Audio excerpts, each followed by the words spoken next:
Alright guys, so how's she going today? So, it's been a busy day. And I still need to work on my pump, but things keep going wrong all the time, so I'm just going to put it there for now. So, anyways, I have another order that showed up where I want to show you guys. And we'll discuss some stuff, talk about some stuff, because it's been a long day. Let's put it that way. It's been a long day for me.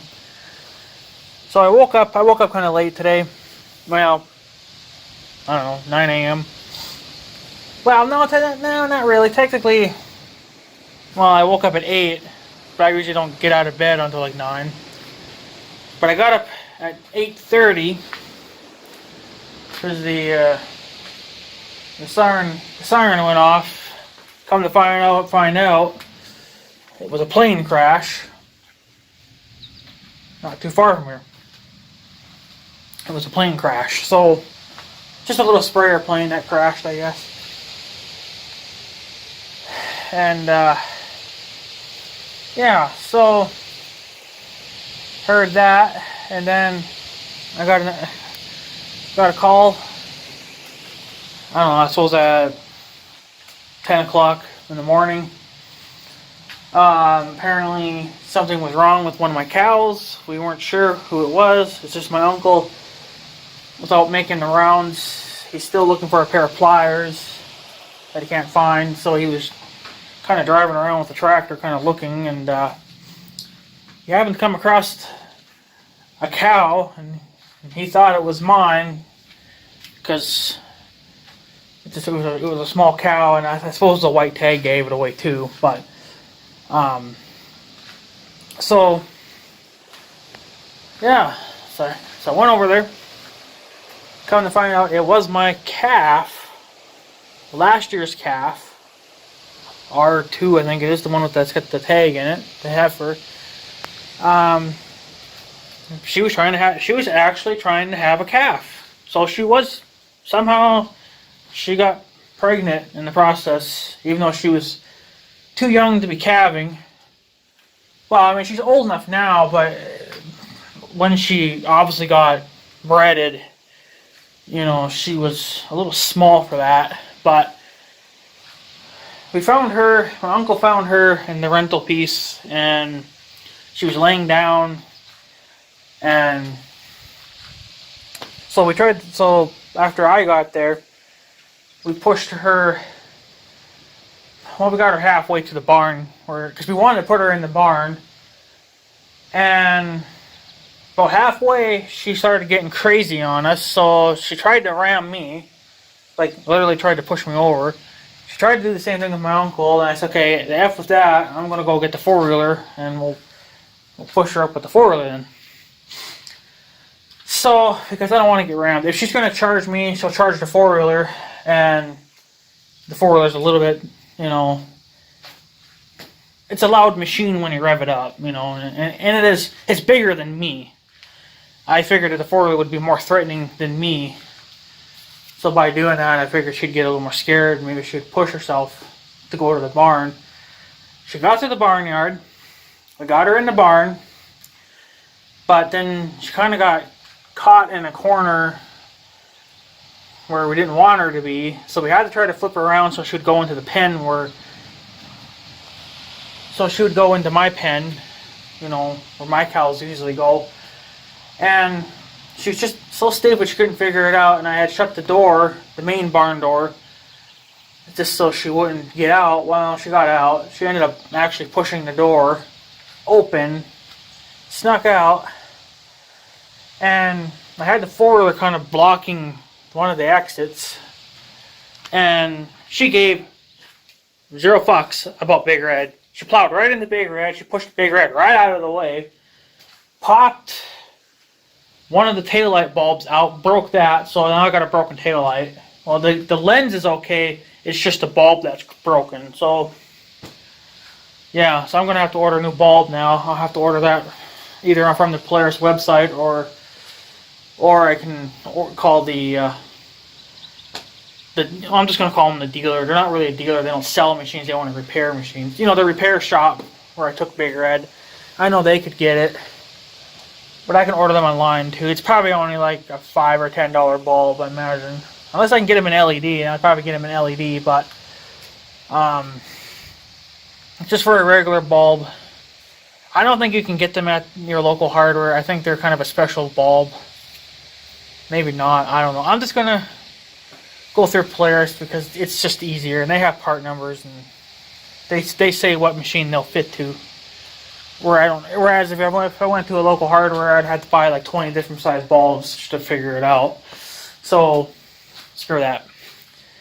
But at least she didn't damage the body or actually crush the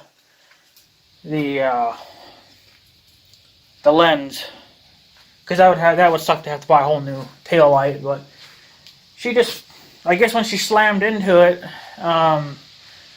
because all that's really flexible. I guess it's so if you do roll the machine, you know, the body will give a little bit before it actually cracks anything. So I guess with her hitting the panel like that, it twisted the tail light, and then I guess the bulb just popped out, and then it obviously, I guess, hit the exhaust or something, and then it shattered. So, but yeah, she literally pushed Big Red.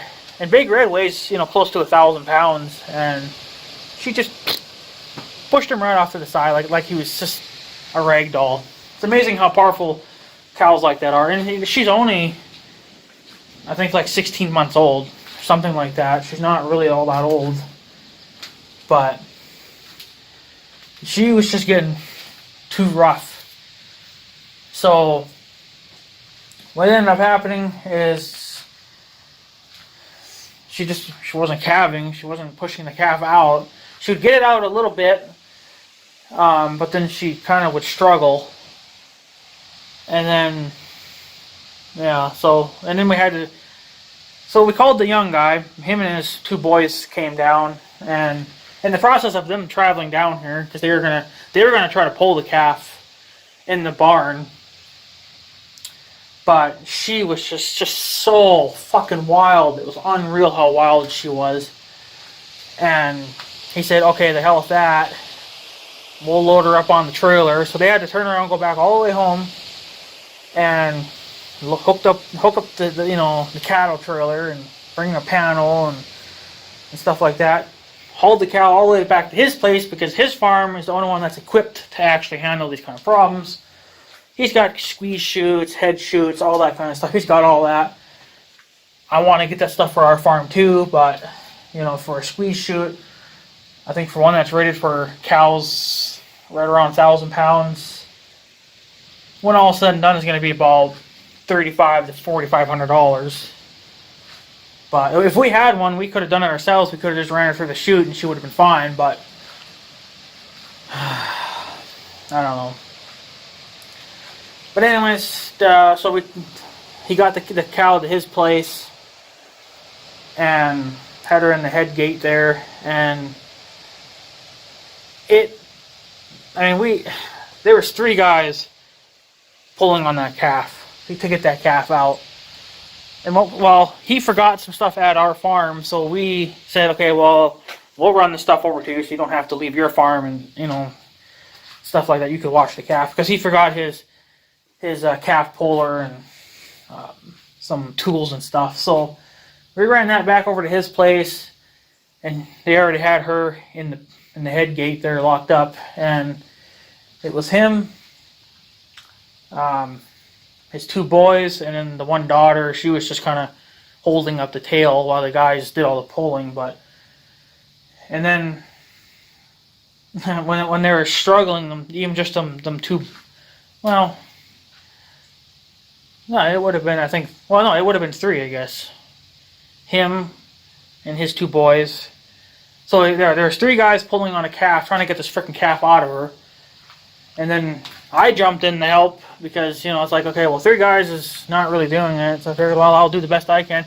I didn't have my work gloves, so all my fingers are fucking raw now pulling on a chain.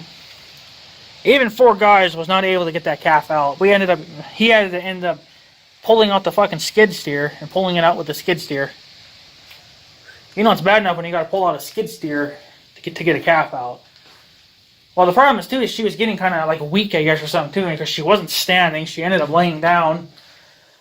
So, using the calf puller, there's multiple different kinds, but this one you can actually use the cow itself to kind of do all the work. But in order to use that type, the cow has to be standing up, and she wasn't going to have that anymore. So she just pretty much just laid down and said I'm done. So yeah, so it took the power of the Caterpillar skid steer to pull that son of a bitch out, because the calf was fully formed. It would have survived, I think, if we probably would have known about it earlier. I don't know. We didn't notice it until my uncle didn't notice it until around 10 o'clock this morning, because he was out driving around with a tractor trying to find his pair of pliers, and he noticed that he seen a cow laying down. He's like, well, that's kind of not right, because usually when a cow wants to calf, most times they'll want to go off on their own, and that's what this one did. She was smart enough that she actually left the herd and did her own thing, but she was never going to have that calf on her own. And the calf didn't survive. My guess is it was probably in her too long. Couldn't breathe or anything like that. But we don't know for sure. But I totally did not see that coming. I didn't think she was pregnant at all, because she was so young at the time when the bull was here. So like, are you telling me that an almost 2,000 pound bull mated my little heifer, or my little cow, my little calf? You know, it's like, holy shit, like that poor heifer that little calf must have been taking a hell of a beating then. Jesus, but I don't know. So that's, you could say I've lost 3 calves this year. And why do I say 3? Well, because the main cow of mine had twins. And they came, well, my grandma kind of looked it up, and she thinks that those twins were born a month earlier than they really should have been. I just figured it would have been, 2 or 3 weeks, but I guess apparently it was longer than that. So, or sooner than that, whatever. She calved way sooner than she should have. So, yeah, I've lost 3 calves this year, which is kind of really starting to bring me down on this freaking cattle business. Yeah, it happens. The problem is that I'm so small. I only have 2 cows.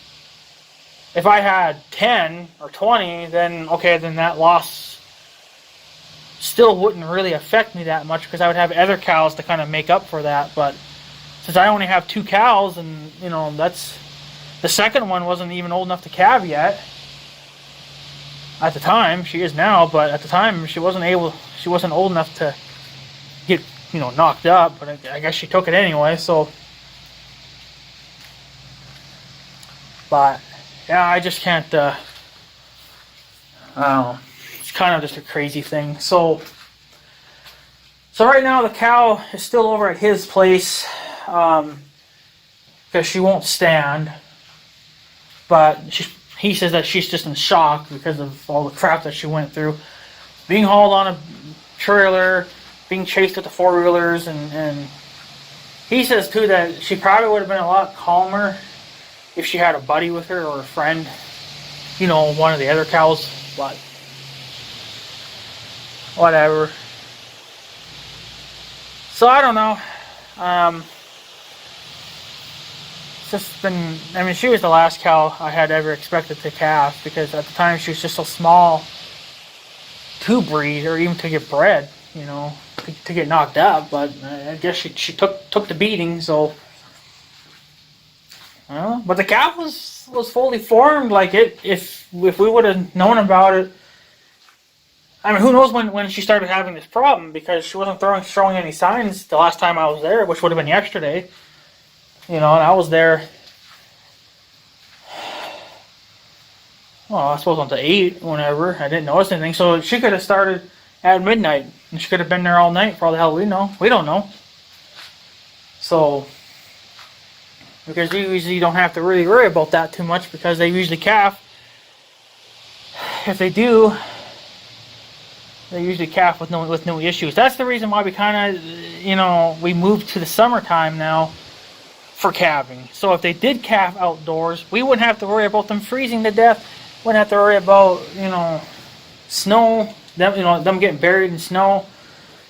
Sure, they might get rained on, but rain would be a good thing. It would clean the calf off. So the calf would probably still get cold, but I don't know. It's a hell of a thing, though. So yeah, so lost 3 calves now this year, because you got to include the twins. That's 2, and then the little heifer, the little one there of mine, that was from last year.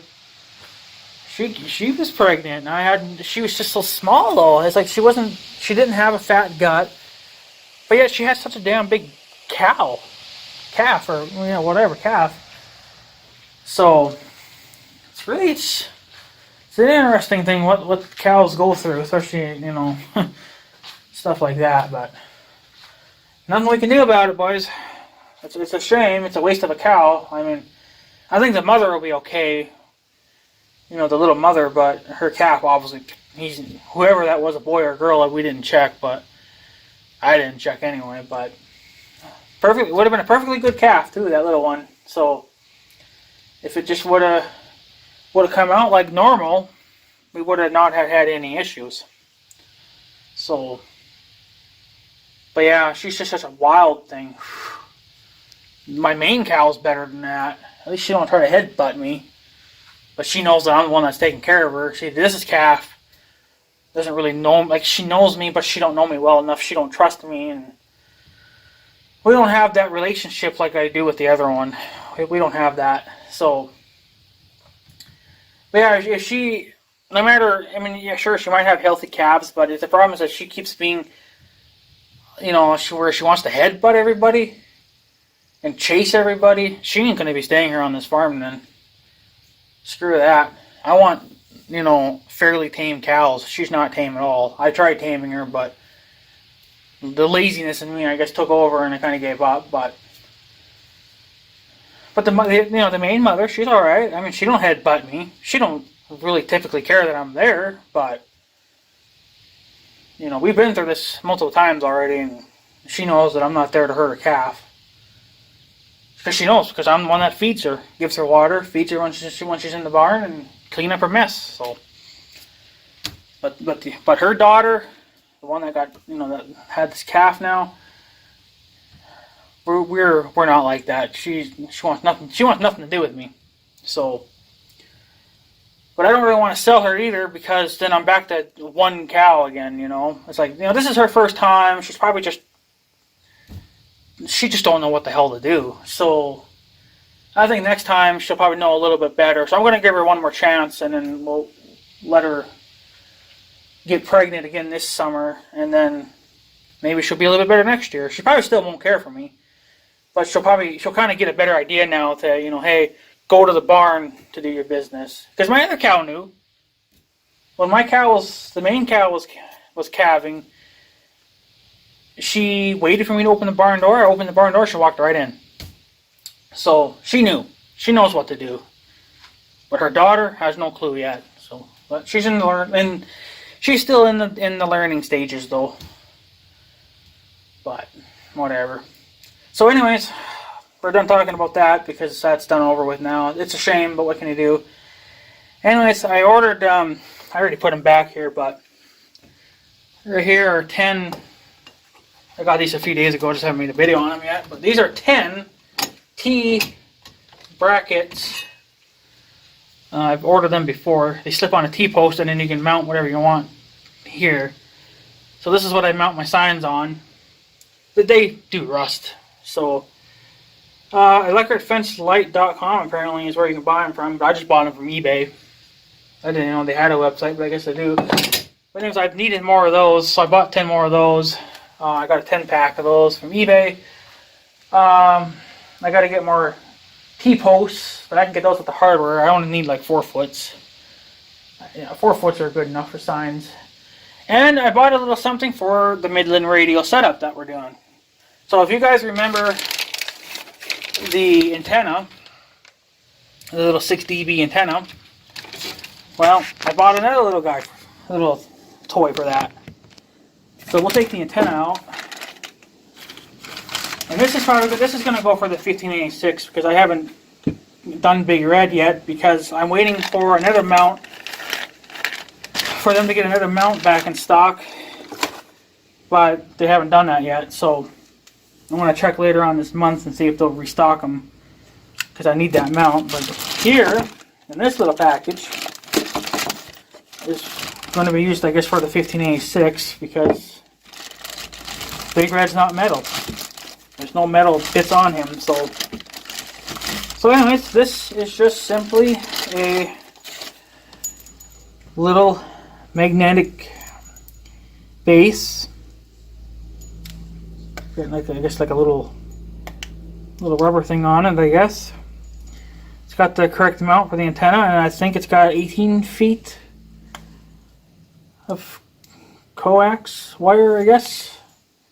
That'd be enough for the 15 anyway. But anyways, yeah. So that's pretty much it. So really, there's nothing to this mount, obviously. So that's why I'm not going to show it off too much. But it's a magnet. Well, that's, oh yeah. Oh yeah, that magnet's pretty good actually. Bad idea, I got it dirty. Yeah, the magnet's actually pretty good on here. So yeah, so magnet mount, because I was going to buy a mount and then just hard mount it to the cab or whatever, or I was going to actually use the old antenna that was on the CB, but the hole's not big enough. I'd have to drill it out, and I think if I did that, then there wouldn't be much left of the mount. So since I'm getting rid of the CBs and I'm going over the GMRS, you know, just getting me pretty much one step closer to, you know, getting this done. So this should just technically screw on there. And then, or maybe not. There we go. Well, probably a bad, there we go. Okay. Yeah, so that just screws right on. Get it nice and tight. Obviously, so the wind can't take it off, or if a tree branch, you hit a tree branch. So there you go. Now it's hooked to a little magnetic mount. And like I said, this will just go on the 15, and then I'll run the coax. And then, I guess whenever, I'll take the CB antenna off, if I take it off. And I might leave the CB on as well, just so I can, I guess, monitor truck traffic or something. But yeah, that's pretty much it. That's pretty much all that's going to take. And then, like I said, I don't remember the item number or the part number to this, but I'll put it in the description. But the antenna, I still have the antenna package, but for the antenna, that is an MXTA 26, and then it's a 6 dB gain antenna. So this is their largest antenna that Midland makes for their GMRS radios. But I forgot to grab the part number because this is the package for the magnet mount, and there's no item number on there. But I'll put it in the description anyway for you guys. So if you guys want to buy some GMRS antennas, here you go. So yeah, I'll probably just throw this on top of the cab, obviously, and I'm not gonna, I mean, I would like it on the fender because I can keep an eye on it if it's on the fender, but there's not enough height here to do that because the cab would interfere with it. So it's gonna have to go on top of the roof, and hopefully, you know, yeah, I guess should be okay if we whack some trees. It's not as forgiving as a CB antenna, but I guess it's good enough. So, but yeah, all I gotta do now is just buy the radio, and we'll be one step closer to having this all complete, at least for the tractor anyway. Big Red, I need to, I'm gonna have to order another one of these antennas and then that other mount. Just try that, and then the coax will have to be separate because they don't have a coax just for that mount. So this was already pre-wired with that. So, and then the radio. So I still haven't decided on a radio yet. I mean, I'm thinking either the 15 watt or the 40 watt. I'm not going to piss around with the 5 watt because that's the same thing as a CB radio. So either a 15 watt or a 40 watt. The 40 watt is good for range, but it doesn't have weather band, and I really don't know if I need it. The 15 watt has weather band, but like I said, I may not need that, but it would be nice to have it, you know, because sometimes cell phones don't work, and you know, if you need to know something about the weather. Of course, I mean, you can look up at the sky. If it looks like a tornado is going to come out of the clouds, and then head her home, you know. But yeah, so there we go. That's pretty much it on that. I'm still waiting for my TV to show up. I ordered a new TV because the one in my room for my security camera is going out on me. So that's actually down in the basement now, up on the wall. Because I bought a wall mount thing for that. Because the TV itself is fine. It's just the HDMI plug on the side that I'm having trouble with. So, and of course, the only way you can fix that is you got to buy a new TV. You can't go somewhere and have them fix the part. So nobody really does that anymore, I guess, nowadays. It's just, you know, your TV craps out, you go buy a new one. So I bought a new TV. Never really heard of that brand before. I think they pronounce it Pile, like a pile of crap, but it's Pile instead. But I don't know how good of a brand that TV will be, but all it's going to be used for is just to run my security system. That's all. It's not going to be used for watching TV or whatever. So, but yeah, there you go, guys. Just wanted to show you that, talk about the cows, and show you this little magnet guy I picked up. And yeah, we should be good. So, anyways, guys, I'm going to take off. So I guess have a good day and stuff. So yeah, thanks for watching, guys. Take her easy.